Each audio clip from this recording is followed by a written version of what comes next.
In a world where left is up and right is apparently wrong, do souls make sense of it all? Or at least have fun trying. Gear up, friends, for Chicken and the Dog. Welcome to another episode of Chicken and the Dog. I am the dog, and with me, as always, is the guy that identifies as the chicken. What up, Doug? What up? 100%, 24 hours a day, 7 days a week, 365 days a year, 366 in a leap. Come on with it. Let's go to class. Yeah. Look, not that there's anything wrong with that, right? There's nothing wrong with identifying as the chicken if you are, in fact, the chicken. This is true. Other things, that's just a whole different show. Yeah, that's right. So this episode, guys, is going to be the episode that we talk about the results after week 2. And we all thought week 1 was great. Week 1 didn't disappoint. A lot of headlines came out of week 1. And I would say week 2 didn't disappoint either. A weird week in college football. And we're going to talk quite a bit about that on several games that were just kind of like, really? That just happened? But, we could talk like the last week with Florida State beat Alabama, right? That was like, whoa. But we won't talk about Florida State too much this time, I don't think. But Florida State had a great game again. So is Florida State really was that a fluke about beating Alabama, or is Florida State for real? But we'll get into that later. But before we do, I want to talk about this episode's dog bark. We have a couple comments I just want to go over because we got a full show. The first one is from Mama T. Mama T. Mama T. Welcome to the Big Ten, where SEC dreams and buzzsaws go to die. I mean, the buzzsaw, sometimes I could get that. I mean, it just really depends on Uncle Kenny and his level of intoxicity. I guess that's how you'd say that, right? No, you would say it's close. Level of intoxication. Or that one too. But, this depends on how much he's been drinking and what he's been drinking. So the buzzsaw, I get that. But the Big Ten, are you comparing that to what? The Texas and Ohio State game? What about the Michigan game? The Michigan-Oklahoma game? What about the Tennessee and Syracuse game? Oh, Syracuse is in the ACC. Sorry. Yep. Sorry, I'm getting old and confused. But, yeah, I don't agree with that statement at all, and I'm tired of hearing it. Yeah, Mama T, find a new argument. The Big Ten is a good conference. The SEC is a good conference. The two are, without argument, the best conferences in college football and probably in most sports out there. Although the Big Ten, you're not that great at baseball. It's cold up there too long. Just enjoy. We don't say too many bad things about the Big Ten conference, although, you did take Nico, so that's a black eye. That's a black eye. That's not a good look. No. That's not a good look at all. But, also, you're right. I mean, we don't really say anything bad about the Big Ten other than, I don't think that the Big Ten is as deep as the SEC when it comes to as many teams that are relevant, right? I think the SEC has the edge on it. But I will also agree with what you said. The Big Ten and the SEC are by far the superior conferences. And if you look at the national champions over the last 10 or 15 years, there is a clear dominant conference at that point. It's pretty clear. And I'll leave it at that. Yeah. The second and final comment, and it's not really, the comment itself is not that great, but the guy's name is really good. And I thought that you and I, probably more so you than me, because you're the chicken, will have a lot of fun with this one. So we have a comment, and I'm going to read you his comment before I tell you his name. The comment is, how is your trophy case? I guess that's in reference of Ohio State and the Big Ten versus others. And the guy's name was Shooter. So I'm going to assume it's Shooter McGavin. That's where I was going. I was like, McGavin? Yeah. Is it Shooter McGavin? That's awesome. Did he ever get the gold jacket? I think so.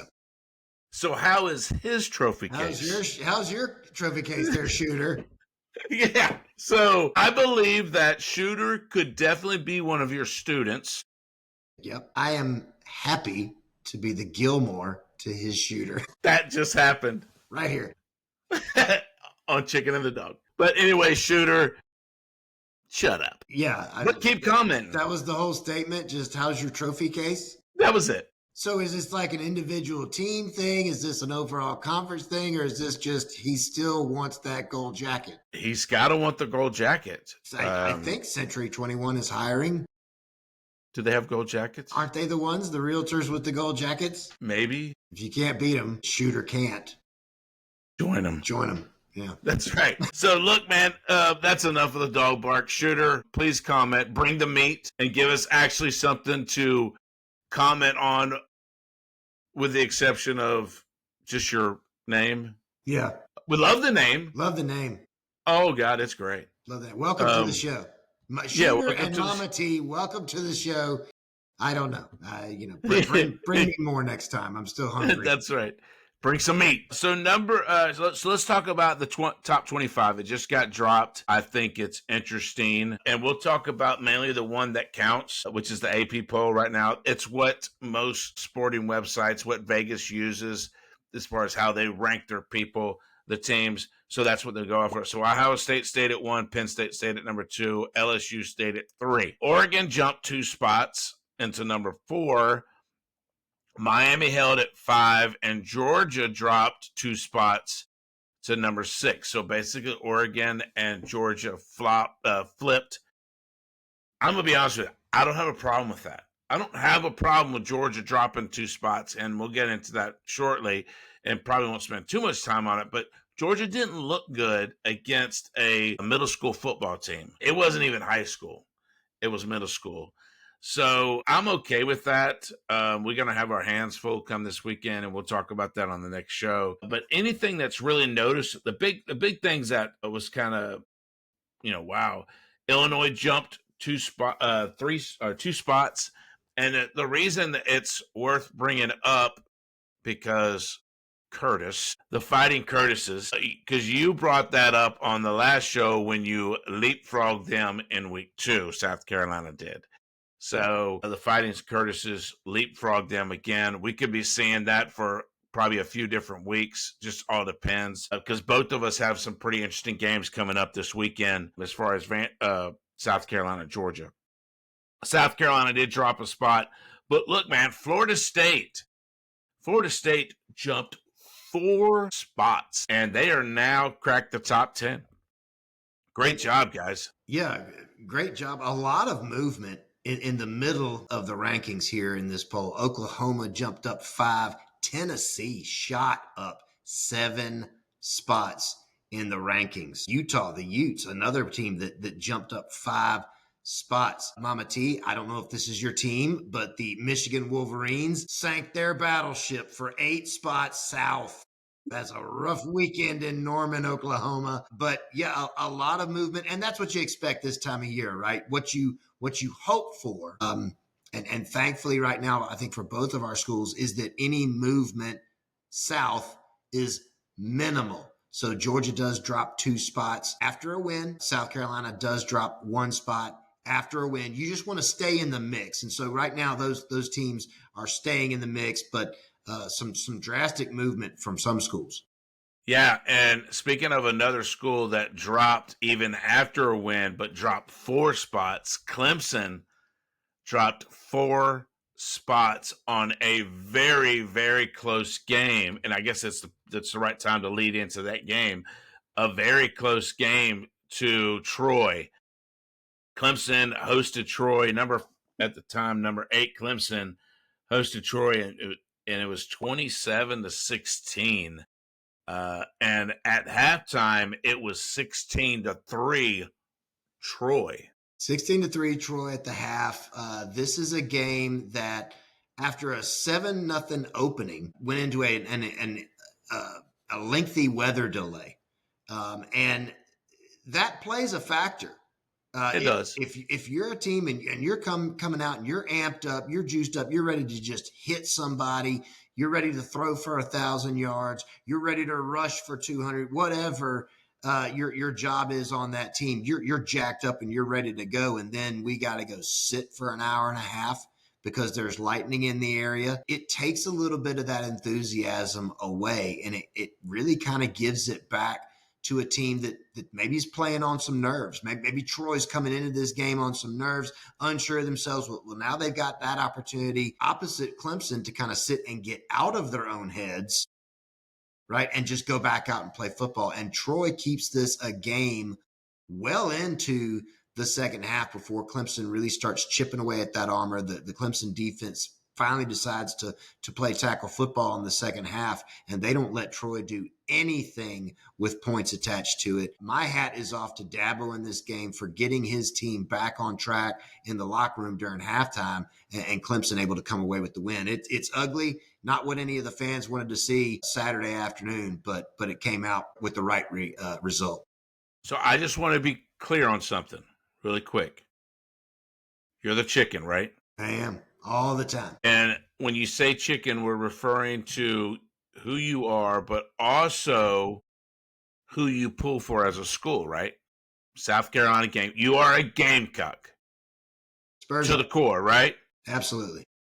So I want to make sure that before I say this next statement.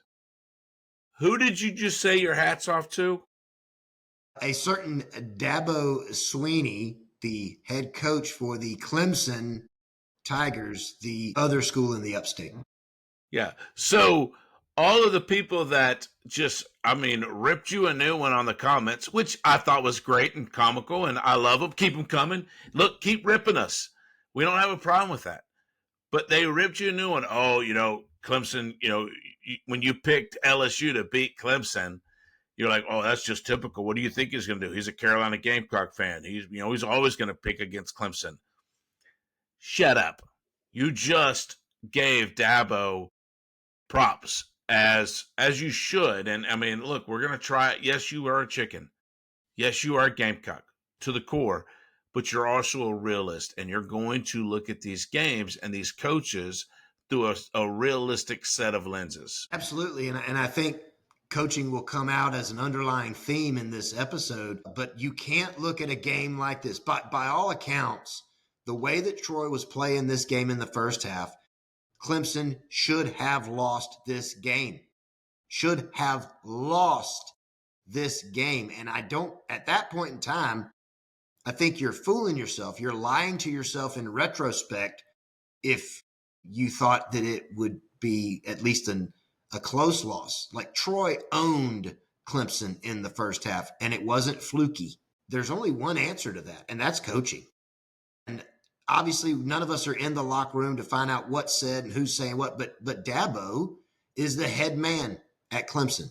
He's going to direct his staff, his assistants. We need to do this, we need to do this, we need to do this. And then those guys go out to their position groups and coach those guys up.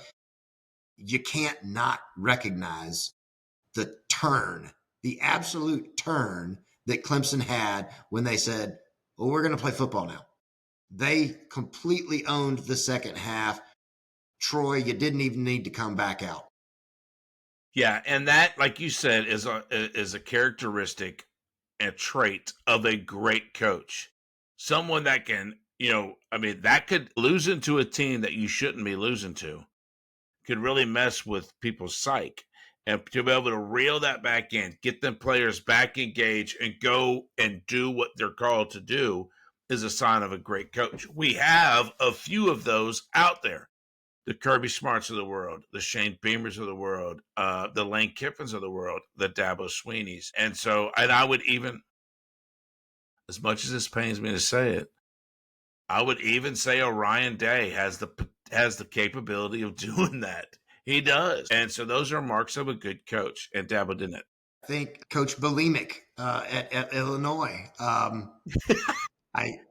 Or maybe his coach needs to be bulimic. I'm not sure. He can get that extra gear out of his guys. Yeah. He can snap them out of that weird haze. And there was a lot of haze going up and down the eastern seaboard in some of these football games with the weather delays that took place. And some of those coaches had the ability to get their team back on track, and some did not. Yeah. Is that what happened with UCLA? Oh, that's the West Coast. Wrong coast. Wrong coast. Wrong coast. Sorry. We'll get to that one later. A different kind of haze, I'm sure. Yeah. The next game that's in the top 25, guys, that's not in the SEC we feel like we need to talk about is the number 6 Oregon hosted the Fighting Mullets, the Gundies, Oklahoma State. And it was ugly, man. 69-3. So what was hilarious to me was the back and forth, not directly at each other, but through the media. They used the media to fight and gin up this matchup between Mike Gundy and Dan Lanning of Oregon. Gundy pointing fingers about how much money Oregon spends, and Oregon not really pointing back, but saying, well, if you want some, pay for it, kind of a deal. And Oregon just blew the Cowboys off the map in this game. Basically said, well, yeah, we pay for our players and you get what you pay for, right?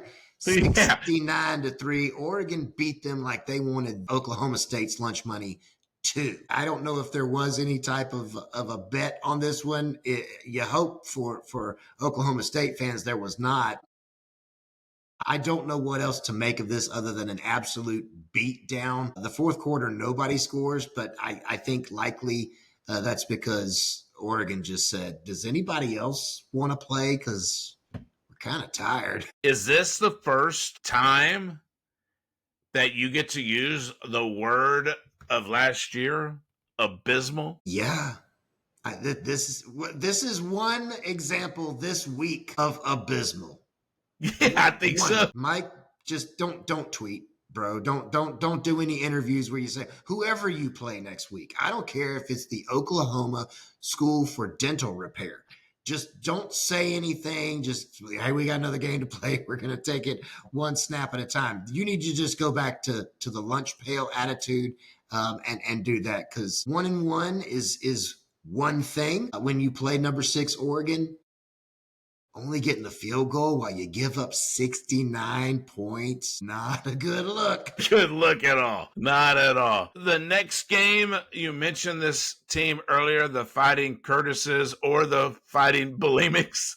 I kind of like that one. That's really funny. Look, man, so a number 11 Illinois went to Duke, North Carolina, and Illinois did what Illinois has been doing this year. 45-19. I'm going to say, man, if this team, now I know they have not played the Ohio States, the Michigans, the Penn States yet, and I'm not sure what Illinois' Big Ten conference schedule looks like. But I'm going to tell you, man, this team might be for real. They might be good. This team looks sharp. I will tip my hat, Curtis, to your Fighting Illini. I don't miss him in the SEC. Brett Bielema is a good coach. He's showing it in Illinois. They're a good football team. Mensah for Duke threw for 334 yards and 2 touchdowns, and it was nowhere near enough. Like you hear that stat line and you expect there to be a W behind it. Nah, you could have doubled that up and you still would have lost. Illinois just looks sharp. They are playing big boy football, and Duke just had way too many errors to even be competitive in this. Yeah, I'm looking at their schedule right now, and so you're going to hear the Dawg go ahead and give his first prediction of the season when it comes to, well, maybe not my first, but since games have started, Illinois makes the playoffs. They're tough. Here's their schedule. They're Indiana. Okay, that'll be a game. The Fighting Prophylactics. Nope. Purdue. Nope. Ohio State. That'll be a game. Washington, Rutgers, Maryland, Wisconsin, and Northwestern. They dropped one game. They dropped to Ohio State, maybe 2, but 2 losses will be enough to get them into the playoffs.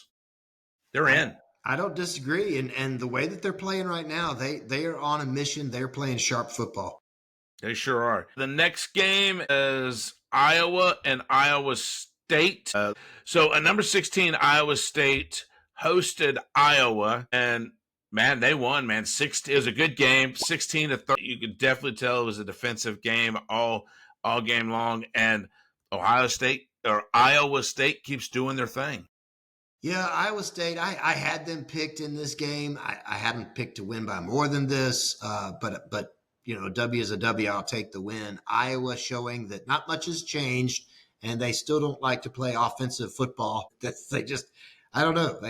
There's an attitude there. If we want to keep you out of the end zone so much that we're going to keep ourselves out too. How about that? That's the Hawkeye way right now. They might want to change some things there if they ever want to be competitive again. But yeah, good win for Iowa State. That's right. And so the last game I want to talk about in the non-SEC top 25, Baylor took the 2-hour ride on I-35 and took on number 17 SMU. Remember, Baylor lost the week prior to an Auburn, and we were really curious to see, was Auburn just that good, or was Baylor a for real team? And Baylor proved to be a for real team, man. They beat number 17 SMU 48-45 in double overtime. Great job, Baylor. Yeah, absolutely great job. Great game. Sawyer Robinson throws for 440 yards and 4 touchdowns in this matchup. Another 400-plus yard game for him through the air. He threw for like 419 the week before against Auburn. So keep your eyes on this young man. But absolutely a great game. Edging out, still competitive SMU. We watched them last year in the ACC. They fought their way into the playoffs, kind of, sort of barely. But SMU still put up a strong performance. They lose by a field goal in double overtime. So keep your eyes on SMU as well. But I'm very impressed with what I'm seeing with Baylor right now. Yeah, me too, man. I could see Baylor making their way in the top 25 at some point really soon. Absolutely. I really can. So let's go over the SEC scores. And I'm going to kick it off with the one that I'm dreading to watch or dreading to talk about because it just wasn't that good. Number 4, Georgia hosted Austin Peay. Don't mistake that with Texas. When I reference Austin, it was a different Austin. Look, man, we struggled. We beat them 28-6, but we basically scored one touchdown per quarter. It was not a good look. Stockton looked off, and there's a good reason why we dropped 2 spots, man. We deserved to drop 2 spots. It was just not a good game. It wasn't, and it was. And what I mean by that is this. They did not look sharp. Georgia did not look like they were putting their best foot forward. Stockton didn't do anything to overly impress anybody. He throws for 227 yards, 0 touchdowns, 0 interceptions. He had several looks at guys in the end zone, and either his throw was behind or his throw was over or the receiver just dropped it, right? Like they could not get the chemistry going that afternoon in Athens. Running the football, it was by committee. Nate Frazier picks up 69 yards and 2 touchdowns. Chauncey Bowens picks up 56 yards and 2 touchdowns. Dwight Phillips Jr., 55 yards. Gunnar Stockton runs for 13. As a team, it's not too bad of a production on running the ball. They put 190 yards up on the board for Georgia and 4 scores. But there was another time, and I think it was in the first half, I was kind of bouncing around from one game to the next, just trying to keep up my knowledge of what was happening this weekend. Georgia is deep in Austin Peay territory. In fact, up at the goal line. And they could not punch it across. That is very, very, very, even prior to the Kirby Smart and the national championship era in Athens, that is unlike Georgia football to not be able to pick up a touchdown at the goal line, to just punch it in. it was a rough afternoon to watch Georgia. The game was never in doubt. I don't think anybody thought that Austin Peay just might win this thing, but in control and pretty are two entirely different things. And Georgia drove the very reliable, very much in control 1988 Ford Taurus to the after party. So let me ask you something. And look, I'll have to be confessional on here. I did not watch the game. I followed it on my phone. You know, there are a few things in life that are more important than college football. I said a few. One of those is family. And I mean, I had my grandfather passed away and I was at a funeral. I couldn't avoid being at the funeral during the game. So my question to you as you watched that game was that goal line stance that happened, was that typical Bobo play calling? I don't know. Was it play calling or was it just execution? I saw it as execution. I did not see Okay. it as a play call issue. He was running. They tried to run it up the middle. That didn't work. They tried to run it the outside. That didn't work. They tried play fakes. That didn't work. You could tell that there were even some things going on in there where maybe Stockton would have had the option one way or the other to roll out and just run it in himself, or roll out, draw the defense towards him and throw it over the top. And Austin Peay just had it covered. Wow. Now, is that, let's come back around, is that a Bobo thing because we've all read the Bobo book 3 times? I don't know. Maybe Mike Bobo is just that predictable, and which is fine. That's not a crime, right? But if you are that predictable combined with maybe players that can't fully execute, that's a problem. Yeah. I hope it was just one of those weird games. And speaking of a weird week 2 weird game, number 3 LSU took on Louisiana Tech, and it was 23-7. Now, is that a bad as look as the Georgia win against Austin Peay? I would say no. At least they're a Division I school and not a middle school team. But still, 23-7, not good. 23-7, not good. And for your Heisman candidate, Garrett Nussmeier, 26 of 41, 237 yards, a touchdown, and an interception. Those aren't Heisman numbers. No. And after coming off of such a huge win against Clemson, where LSU did it on both sides of the ball, to come up a little flat in this game just wasn't impressive. Is it unheard of? No. You just got done having a big top 10 win against the Clemson Tigers. You do have a Heisman Trophy candidate at quarterback. All things seem to be looking great in Baton Rouge. And then Louisiana Tech Bulldogs come to town, and you're thinking, well, this ought to be a cakewalk. And it's not necessarily. You can have an off game. I don't think that we need to start ringing the alarm bells for LSU's season. I think that this is just one of those coming down off of the high and reestablishing where the real Death Valley is moments against Clemson, and LSU happened to be who you had up. Good thing you had La Tech instead of somebody else. It's a good thing you weren't coming home to an SEC game this week, because that could have been a lot more competitive. I'm not going to call wins and losses on that, but it definitely could have been a lot more competitive than what it was. And that's kind of what I was going to say. And this is going to be a reference to this game, and even the Georgia game, and even the South Carolina game. And we'll get to that one in a little bit. But if you're going to have a week where you just don't have it all together, thank God it's against a team like a Louisiana Tech, a team like Austin Peay, a team like South Carolina State, where you still are able to pull out the W because of who you're playing. You just didn't look that impressive, and it gives you something to build on moving forward. Unlike another team, and we'll get to them in a minute, where that wasn't a good look. So the next game is number 7 Texas hosted San Jose State in Austin, and Arch did what everybody thought Arch would do. They beat him 38-7. Good bounce back for Arch Manning. I'm not going to say that he's arrived and now he's back to being the second coming. I just think it was a good game for him to get his feet back, and maybe he gained some more confidence.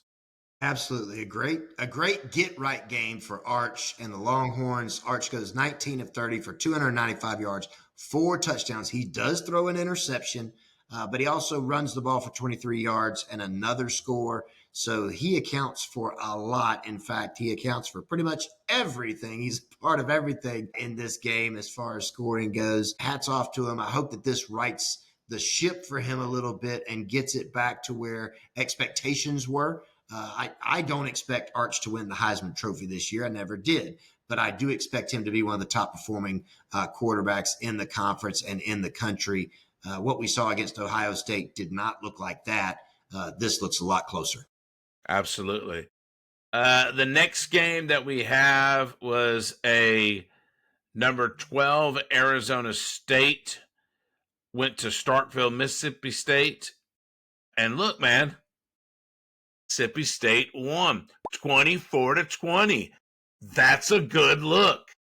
Absolutely. This is something that we did not see coming. We all picked Arizona State to beat Mississippi State. In fact, when we were doing our forecasts for the season, I don't think that any of us had 2 wins for the Bulldogs out of Mississippi State in the first place. And here they are now, 2-0. Blake Shapen goes 19 of 33, 279 yards, and 3 scores over the Arizona State Devils. Wow, the Sun Devils do not show up in Starkville and come away surprised with their pitchforks between their legs. Yeah. Speaking of a weird week and not a good look, number 13 Florida hosted South Florida, wrote them a check for $500,000 and got beat 18-16. Down goes Florida. Down goes Floby. Down goes Napier. Wow. Florida paid the bill. South Florida collected the tip. Wow. So nothing. Let's just try and regain our composure. That just happened. The South Florida Bulls come in from Tampa to Gainesville, to the swamp, right? Like an area that still just induces fear and trepidation and anxiety. And what's going to happen? Is it really all it's cracked up to be? My God, the walls are orange. And South Florida did not care. They didn't care when they beat number 25, then number 25 Boise State. They didn't care when they beat then number 13 Florida Gators. Byron Brown comes in, throws for 263 yards and a score. DJ Lagway, kind of pedestrian. He's been one of those that we've had kind of on the outside realm. I'd still say he is technically a Heisman candidate prior to Saturday, but he was kind of one of the ones on the outside, like maybe not this year, but maybe next year. 222 yards, 1 touchdown and 1 interception, and then he only ran the ball for 9 yards, so a very pedestrian outing for DJ. But here's the kicker. Florida had 11 penalties in this game for, I think, like 130 yards or something like that. It was ridiculous. 2 penalties on the last drive that really cost them. This was a bad outing for the Florida Gators, and it starts at the top. And what we saw last year from Billy Napier when they struggled in the beginning is the same kind of thing that we're seeing this year, as after the game, he said, there are no excuses. This stops with me. Yeah, we heard that last year. And it doesn't look like a whole lot has changed. I want to jump and go ahead and get us into the Gooch of the Week. The Gooch Award is brought to you by Breaking Chains Fitness out of Harlem, Georgia. Breaking Chains Fitness on Facebook, bc-fit.net on the interweb. Breaking Chains Fitness for Kingdom Gains. It is a faith-based personal training. Get in touch with these guys. Get something set up. If you're in the greater Augusta area, they would love to help you out. Alex Golish, the head coach for the South Florida Bulls, is your Gooch winner this week, and let me explain why. I looked really hard at this game, and I could not find one single player from South Florida that just really stood out in a true Gooch, I didn't see that coming type of a fashion. What I didn't see coming was South Florida to be 2-0 after wins against two consecutive ranked teams, Boise State and the Florida Gators. South Florida could have and should have, by most measures, come into this game in Gainesville on a high after upsetting Boise State, and then maybe got brought back down to reality by the number 13 Florida Gators. Instead, South Florida came in focused to this game. They played their brand of football, never letting the Gators shake them. Even though the Gators should have won this game, South Florida stayed steady, and they come out on top. They're 2-0. Their head coach is why. Alex Golesh, you are our Gooch of the Week. Don't come back.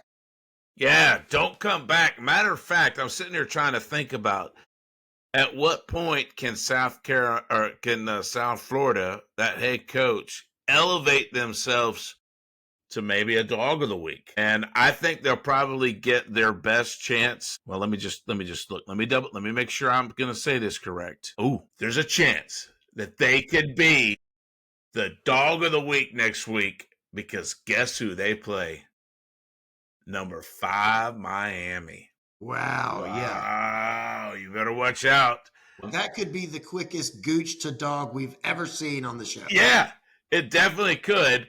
My money's not on that, but it could. So look, man, here's the next game, and this is the game that I was looking forward to seeing. I really was for the week, and look, so was College Game Day because they were there. But a number 15 Michigan Wolverines went to Norman, Oklahoma to take on the Fighting Venables, Oklahoma Sooners, and Oklahoma handled them 24-13. John Mateer, what's up? Yeah, Mama T, I don't know if you were watching this one or if you were maybe out antiquing or something. I don't know what you do up there in the Big Ten. Bryce Underwood. Drink. Great quarterback. 9 of 24 for 142 yards. That's a rough afternoon, big guy.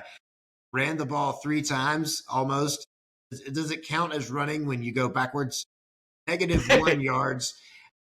Not a good look. Justice Haynes for the Wolverines has a good day. 19 carries, 125 yards, and the lone touchdown. Going over to Oklahoma, John Mateer, 21 of 34, 270 yards, a touchdown, and an interception. He ran the ball for another 74 yards and 2 more touchdowns. Oklahoma, the sooner the better. They come out on top and send the Wolverines back to Michigan. So one quarterback knew how to run the right direction. Apparently so. Yeah, apparently and so. For greater distance. Yeah. So let me just clarify this, Mama T. SEC, Oklahoma. Big Ten, Michigan. 1 loss, 1-1. There it is. The first time of the episode, the SEC prevails. So apparently you don't own the SEC. Sometimes you do. I'll give you that, and I'll give credit where credit is due. Last year, the Fighting Bulimics, Curtises, beat the South Carolina Gamecocks. They owned that game. And look, you humbly, somewhat, admitted to that. And so it does happen, and we will recognize that when it does. But it's not all the time, Mama T.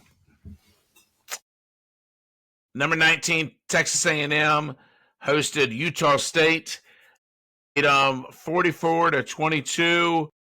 Still, even last week when Texas A&M hosted someone, I think it was like Sam Houston State or something like that, UT San Antonio, they gave up a lot of points, and they gave up a lot of points. 22. I don't know what that's about, but Elko better figure that out. Yeah, I mean, not a lot to say here, I don't think. I think Utah State is a pretty good football team. I think they're going to do okay this year.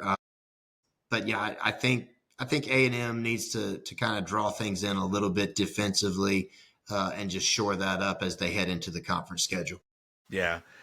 This next game, a conference game. Woo-hoo. Number 20, Ole Miss Fighting Rebels.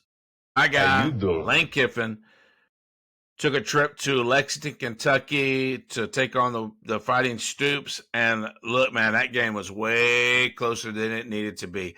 Ole Miss won, but it was 30-23. Not a good look, Lane. Not a good look. I think a lot of this, and listen, they come out on top this year. I think Kentucky pulls this out last year and beats the Rebels at home. Returning the favor this year are Lane Kiffin and the Ole Miss Rebels. Austin Simmons is still a work in progress. He's not the automatic great quarterback surprise that Jackson Dart was when Jackson Dart was finishing his career at Ole Miss. Austin Simmons is getting things started. 235 yards. He throws for 2 interceptions. He runs the ball for 44 yards and a touchdown. So he's got some respectable productivity there. We just need to kind of sharpen the edges here. But Ole Miss does what a winning team has to do. You want to get in the playoffs. These are the games that you have to win. If Ole Miss beats Kentucky last year, then they aren't part of the conversation. They're in the playoffs. This year, Ole Miss beats Kentucky, keeping their dream alive. They're 2-0. Nothing's going to keep them out of playoffs now in week 2, right? But as long as they can keep that going and keep from hurting themselves, then they'll be okay. Yeah, and look, man, we got to remember, and there's been multiple coaches, SEC coaches, say this in the past, but I'll reference Kirby Smart when they pulled out a close win against Missouri in Columbia, Missouri. He says all the time, man, there isn't an SEC environment that's not hard to win in. That's easy to win in. They're hard, man. They are hard to win in. And Kentucky's no different. It's no different.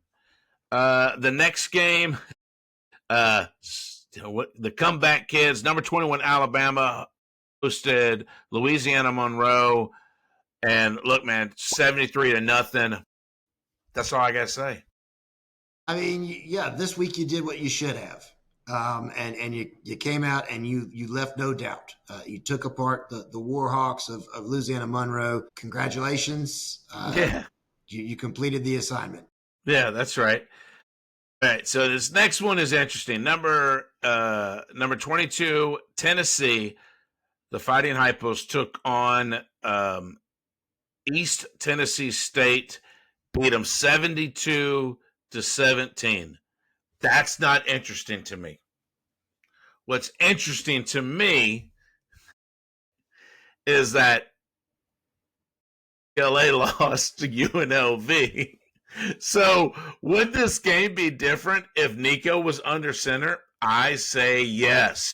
Probably a lot different. You know, Nico against the running Rebs threw for 255 yards, a touchdown, and an interception. He ran the ball for 59 yards and a touchdown in a very much so losing effort to the running Rebs of UNLV. This game, much different. I think that Tennessee fans are pretty happy about the way things played out. They're happy to have Aguiar under center. He throws for 288 yards and 2 touchdowns. No interceptions, Nico. And doesn't even really have to run the ball. He's okay. He's okay tossing them. And they put up a basketball score against East Tennessee State. A very different change of events for Nico and for Tennessee. I think that this is kind of going opposite what most of us probably expected. We all thought that Nico was some type of just this phenom quarterback, and Tennessee, we said it several times. I am guilty of being wrong. Tennessee was a dumpster fire. I said it all off season. Right now, Tennessee is looking like a good football team. Do I think that they're out of the woods and that they're playoff bound? No, I'm not there yet, Tennessee fan. But I'm also telling you that I think the fire's out. I don't think Tennessee's going to have any issues moving on from Nico. No, I don't think so either. And I would definitely retract my statement as well as far as calling that program a dumpster fire. I think they're in pretty good shape. And we'll know who Tennessee is after this upcoming weekend. But still, man, I mean, Tennessee is, I'll say this, Josh Heupel, my hat is off to you, Jack. You are doing a fantastic job with what you were dealt with after this Nico catastrophe or whatever you want to call it. But he did a really, really good job getting his program ready. And as it stands right now, man, I think Heupel is a true dog, man, for sure. All right, so Kansas rolled into Columbia, Missouri, and the Evil One beat them 42-31. It was a pretty good. I mean, it was an 11-point game. We said that could be a close game. I think I even picked Kansas to win that game. I was wrong, but I'm sure there was probably some evil voodoo that happened. Yeah, and the same for me. I was rock shock Jayhawk all over this game. I will go ahead and tell you, Bo Pribula is my X factor in this ball game. I viewed him as more of a running quarterback who could throw the ball coming out of Penn State. But what happened in this game, he was a throwing quarterback that ran the ball a little bit. He had 9 carries for 6 yards, but he threw the ball 30 of 39 attempts and 34 yards, 3 touchdowns, no interceptions. That is the Missouri mold type of a quarterback that we're used to seeing. I didn't see how Bo was going to fit into this offense like that, and he showed it against Kansas. Yeah, and I'll also say this. I mean, I know we beat up on Eli Drinkwitz quite a bit, and we know that some people on this show just don't really care for him too much. However, at the end of the first quarter, would be me. Yeah, at the end of the first quarter, it was 21-6. 21-6, Kansas. And look, man, Eli kept his team together and prevailed. That, my friend, in my opinion, yes, the talent helps you do that, but the coaching, the guy that's leading the charge, is why that happened. So great coaching by Eli, no doubt. Yeah, absolutely. Arkansas State went to Fayetteville, Arkansas, and took on the Arkansas Razorbacks, the Fighting Pittmans, and they won. The Fighting Pittmans won 56-14. Another good warm-up game for Green. Yeah, he has another great game. 239 yards to the air, 4 touchdowns. He does throw 2 interceptions, so not the best look. Surprise! That's probably going to keep him out of the Heisman race this year, at least in the top 5. He's got a long season to go to maybe make his name up there. He does run the ball for 151 yards on 9 carries. 9. 51 yards on 9 carries. That's 16.8 yards per carry average. And he threw a touchdown in on top of that as well. This kid is amazing. I don't have him winning the Heisman Trophy this year, but I think he's going to be in the background of that conversation. I think he's going to fuel Arkansas to a great season. The Pittmans are 2-0. Woo, go Pittmans. Auburn hosted Ball State, and look, man, they beat them 42-3. Jackson Arnold continues to look pretty good over there under Hugh Freeze. And yeah, I mean, Hugh Freeze is doing a good job in Auburn so far. Yeah, not a whole lot to say. You're Auburn. You should beat Ball State, and you did. It gives, as you said, Arnold another game, another opportunity to get into a rhythm with his new team here. I think that they're going to have a good year. Yeah. The next game, the Anchor Downs, Vanderbilt rolled to Virginia Tech to take on Virginia Tech and the Hokies and Bob. And look, man, Anchor down, man, 44-20. Great job, Vandy. Great job, Vandy. A lot's going to be said about this game as Vandy goes to Columbia to play the Gamecocks this next week. Carolina beat Virginia Tech in week 1 in Atlanta. Now Vanderbilt has beaten them, and they're arguing that, well, we did more to the Hokies than Carolina did. Therefore, through transference, we should dominate Carolina. It's not how college football works. But anyway, I digress. Diego Pavia goes 12 of 18, so a very good throwing percentage there. 193 yards, 2 touchdowns. He does throw 1 interception, but he also comes out and runs 11 times for 61 yards. So another standard Diego outing, right? He's that guy that's fueling on the Vanderbilt Commodores there, and his teammates don't disappoint. They rally around him. Young runs the ball 8 times for 95 yards and a touchdown. Cedric Alexander, 10 carries for 73 yards and 2 touchdowns. Just an all out effort, great performance by the Commodores. My question to you really quick is Vandy looking to be that mid-tier SEC team? I'm going to say yeah. Yeah, I completely agree with that. I think that they're looking to not only try and be that, I think they're looking to lock that down. And right now, who would have thought that after week 2, again, it's only week 2, this will probably end up being a dog bark next episode. But who would have thought after week 2 that you were talking about Vanderbilt with a chokehold on the mid-tier in the SEC and Florida circling the drain? Yes. I did leave out one game. You did. So not last, well, I guess last but least. Is last. It is. Okay, so South Carolina State rolled to Colatown, Williams-Brice Stadium, to take on a number 10 South Carolina, and South Carolina beat them 38-10. The score looks okay, right? But so did that Georgia game, but the game looked a little sloppy. The game looked a lot sloppy. The score looks healthy. You see the score line. Well, of course they beat them. It's South Carolina State. Well, let's just talk, shall we? Lenore Sellers, 11 of 19 for 128 yards and a touchdown. Sorry, big guy. That's not what Heisman Trophy winners do. No. Not against SC State. He also runs the ball 8 times for 23 yards. Picks up, it's not a lot of yardage, but the runs he had were kind of instrumental at the time. But again, not your best. Look, Oscar Attaway ran the ball 7 times for 20 yards and picks up another score.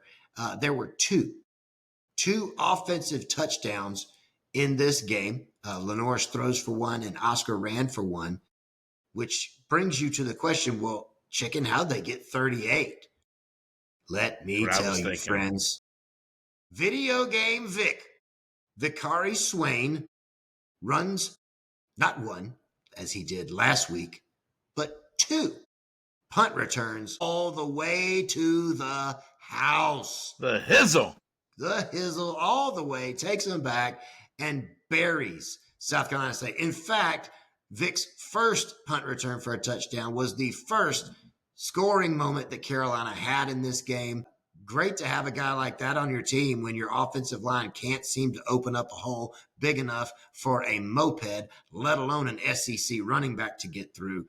A lot of things need to be addressed. But again, we talked about this earlier with Dabo, with Kirby Smart in their games, and the ability to work through things. South Carolina was supposed to kick off this game at 7 o'clock Eastern time when the storm front rolled in and lightning in the area, weather delays. This game didn't kick off until around 9 o'clock. So a 2-hour plus weather delay for these two teams. And like we talked about before, if you're amped up, you're jacked up, you're ready to beat somebody into the ground, and then you got to go sit for 2 hours and try and figure out how you're going to keep yourself up on this level versus you're coming in nervous because you're playing the big boys from the SEC. You're a Division II school. Now you got 2 hours to get out of your own head and relax.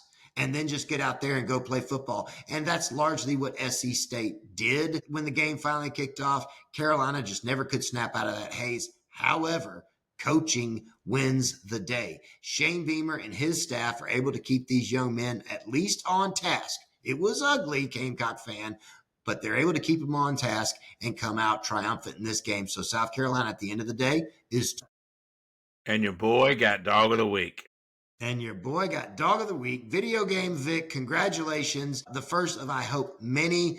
You got a long way to go before you topple Charles Woods and his Heisman season, so we're not even going to start that conversation yet, but keep them coming. 1 in week 1, 2 in week 2. What happens against Vandy in week 3? So you're saying there's a chance. Yeah. Look, man, great football. It didn't disappoint. We talked about the South Florida and Florida game quite a bit, and I felt like I need to mention this really quick because You and I talked about this offline. South Florida, that one team, that one group of 5 that gets to make the playoffs, South Florida is looking to be that team. And I think we'll know after this next weekend when they take on Miami and the Fighting Backs. I think they can lose that game and still be considered in that talk, man. Just depends on how they play against them. But all in all, crazy week 2 football. Looking forward to week 3. You're going to start seeing more and more conference games. We're starting to get into what we like to call the meat of the season, right? SEC has 8 conference games, so we have 4 non-conference games. Big Ten, I think, plays 9 conference games. We're going to 9 conference, so the meat's going to start getting earlier and earlier. But week 3, we got some meat, man, and I'm looking forward to it. Absolutely. I completely agree with South Florida. You can lose to Miami this next week. I'm not an advocate for that. Go down there and take care of your business. But you can come away with a loss, provided it's not ugly, and still be the darling for that group of 5 playoff spot. You're looking strong right now, but I'm going to tell you, with our Gooch Award winner this week, Alex Golish, head coach of the South Florida Bulls, don't count him out. Not only don't count him out, but I wouldn't count him out for becoming a coach at the team he just beat. There's a lot of conversations happening in Gainesville that began Saturday night and are still going on now. And I'm sure that some conversations, Booster, are being held with accountants. Oh, I'm sure. And look, man, like I said, that coach at South Florida, man, he's looking really good. And, who is Florida going to be able to go after? I don't know. I mean, he's not going to take anybody, in my opinion, any top coach, that's named. They're not going to take a Kirby or a Dabo or a Heupel or a James Franklin or a Ryan Day or a Lane Kiffin or a Brian Kelly. They're not going to take a Sark. They're not going to take any of those coaches. So could that guy be the next coach? I mean, he's up and coming, right? Maybe. Here's what's so strange. And there are a couple of things that are strange. We're having this conversation in response to what happened in week 2. Week 2, and we're already talking about a seat that is arguably on fire. Okay. But that part aside, what blows my mind is we're talking about Florida, the same Florida that Steve Spurrier brought to greatness, the same Florida that Urban Meyer continued that greatness, the same Florida where Tim Tebow guaranteed that they would not lose again. That same Florida is in shambles, and that same Florida is now a work in progress. It's a remodel job. It's not the destination job. Like, hey, we moved here because they had lakefront and a pool and a 4-car garage and a shop and a man cave and my wife's got this and I love the internet. Like, no, this is a remodel job. This is the 1982 brick ranch that your grandma left you in the will. There's a lot of work to be done. That's right. Look, man, I've got nothing else today left on this episode, man. I think there's a lot to talk about, and I'm looking forward to this weekend, some good college football. Man, look, like us, follow us on YouTube, TikTok, subscribe, email us at chickenanddawg@gmail.com. Man, you got anything else? I am all crowed out. All right, guys, love you. Deuces.